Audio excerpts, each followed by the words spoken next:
โอ้ยบ่แม่นเรื่องน่าเกลียดเด้พี่น้องเมื่อวานนี่ย่างไปนำทางเป็น800 ปีแล้วย่างมากดตรงหัวซำมะแข้งนี่เมื่อวานนี่จักมันมาแต่ไสต่อนั่นดึกเข้าไปนี่เล็บฉีกเลยโอ้ไตเล็บฉีกโอ้ยเมื่อวานนี่ต่อมันก็เลี้ยวเบิ่งหน้าพร้อมไดเลี้ยวเบิ่งหน้าว่าโอ้ยมันใจหายพุ่นน่ะเล็บจะขาดอุ้ยเบิ่งมันอยากหายขนาดว่าตาบ่มื่นบ่ว่าต่อใหม่น่ะ มึงยางไหนของมึงมันมาเตะมันจังดิ่งออกผู้ไหนว่านนี่เล็บที่เพิ่งออกผู้น่ะโอ้เบามาปูเล็บหมุนคักกะลิเฮ้ยปากปาง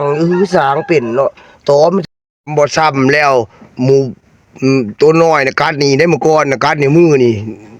น้อยนึงเรียบร้อยแต่ว่ากับบ่นี่มันดีแล้วล่ะมื้อคืนดึกอีกพี่มื้อคืนนี่ตัวเฮาขานี่กัดนี่ชอดเลยกัดนี่ชอดทั้งไตพี่นี่ห้อยกระมังอยู่นี่ครับบ่เข้าตัวไตตัวแขวเทิงเรียบร้อยทะลุหอยตัวเลน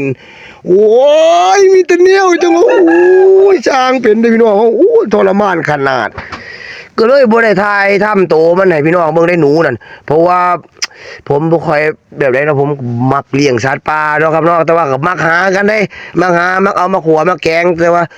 คล้ายๆกับสัตว์ที่เลี้ยงไว้ครับแต่ว่ามันเป็นอาณาจักรครับผมเป็นอาณาจักรบ่แม่นอยู่ทอนะครับเนาะเป็นอาณาจักรเลยโอ้แต่ว่ามันในรุ่นแรงอะนะโอ้ว้าวมาเลยเมื่อคืนนัก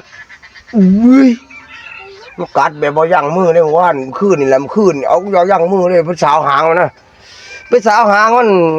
โอ้ยสาวบ่ถึกพี่น้องเอ้ยสาวบ่ถึกหางเจอเขาจังๆเลยแม่อู้ยพี่ทะลวงไปเลยพี่น้องเอ้ยสอดไปทางนั้นเลยพี่เข้าไปเล่มนึงเลยพี่สอดนี่น้อยนึงแต่มันฆ่ากระดูกครับเป็นห้อยอยู่นี่แต่ว่าบ่ปานใดแต่ว่าทางนี้เจ็บแห้งตัวนี้กัดนี่ตัวนึงน่ะกัดนี่มือนี่บ่ปานใดจนเช้าแล้วมีแต่แนวอู้ย